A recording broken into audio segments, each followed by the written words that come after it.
In this video, we're going to talk about some triangle congruence theorems.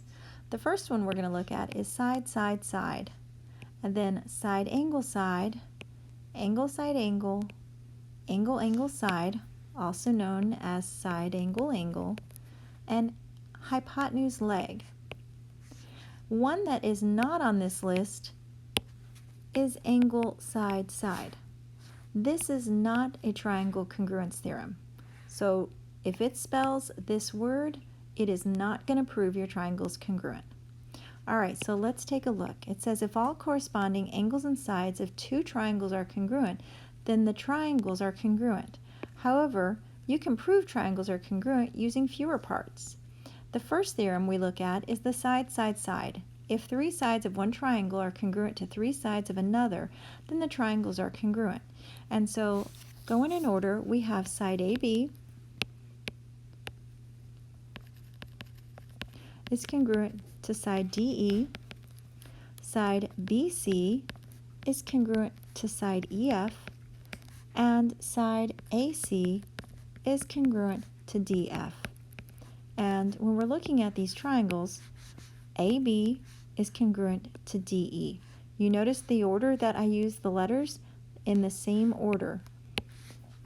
BC is congruent to EF, and then AC is congruent to DF.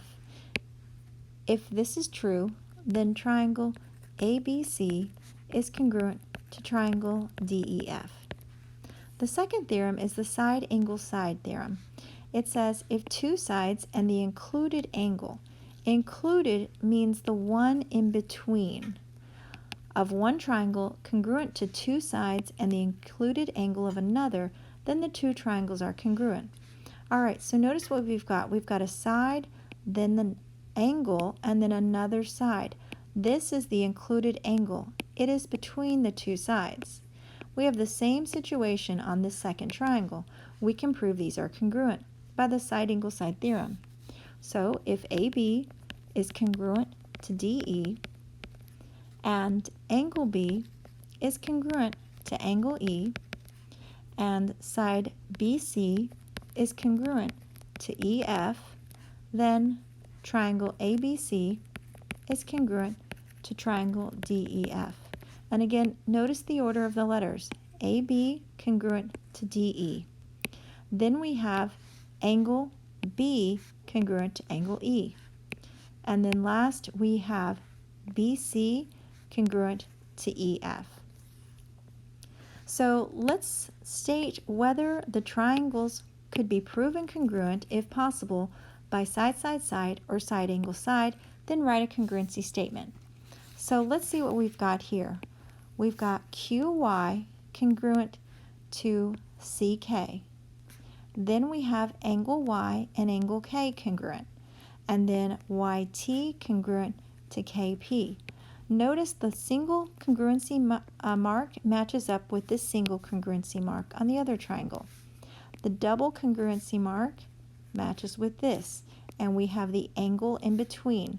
So by side, angle, side, we can say that triangle QYT is congruent to triangle CKP.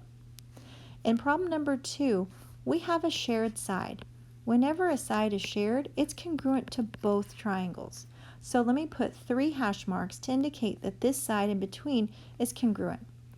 Single hash mark matches up with this one, double hash mark with this. So by side, side, side, we can say triangle ECF is going to be congruent to triangle EDF. On problem number 3, we have a similar situation. This side at the bottom is being shared by both triangles. So if I take the triangle on the right, I'm going to highlight in green this guy. We can see that we have a side, an included angle, and another side. And I'll highlight the other one in pink. And likewise, we have a side, an included angle, and another side.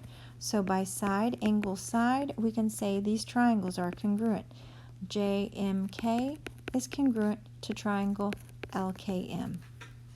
in problem number 4, I was missing some little congruency marks on these angles, so I added it in. If your page is missing them, please add that in.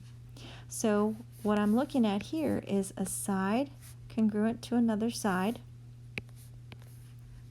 the included angles congruent to each other, and then another side congruent. So again, by side angle side, these triangles are congruent.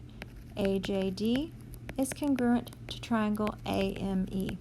Notice the order of the letters. I started with A, then J, then D. So A, then M, then E. You've got to go in the same order to identify those two triangles are congruent. The next theorem is the angle side angle. If two angles and the included side of one triangle are congruent to two angles and an included side of another, then the triangles are congruent. And remember, included means in between. So in this example, I've got an angle congruent to another angle, a side congruent to this side, and another angle congruent. So we can see that this side is in between these two angles. This side is in between these two. This is the included side. And so we can say if angle A is congruent to angle D and side AB is congruent to side DE and angle B is congruent to angle E, then these triangles ABC congruent to triangle DEF. The angle side angle theorem states that if two angles and a non-included side of one triangle are congruent to two angles and a non-included side of another, then the triangles are congruent. So here's an angle, here's the side not in between. So this is an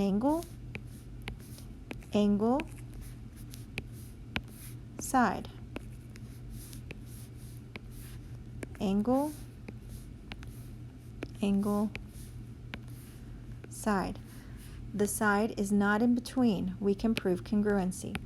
So angle A congruent to angle D, angle B congruent to angle E, and side BC is congruent to side EF, then triangle ABC is congruent to triangle DEF. So let's practice. So state whether the triangles can be proven congruent, if possible by angle side angle or angle side.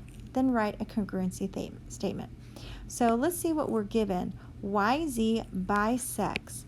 If you bisect, you cut exactly in half. And we're cutting this big angle exactly in half. So this angle is congruent to this angle. Now angle YWZ, and so that's going to be YWZ is congruent to YXZ. These two are also going to be congruent. We have a shared side. This side is not in between these two angles. So this is a non-included. And so we can say that by angle side, these triangles are congruent. So triangle YWZ is congruent to triangle YXZ.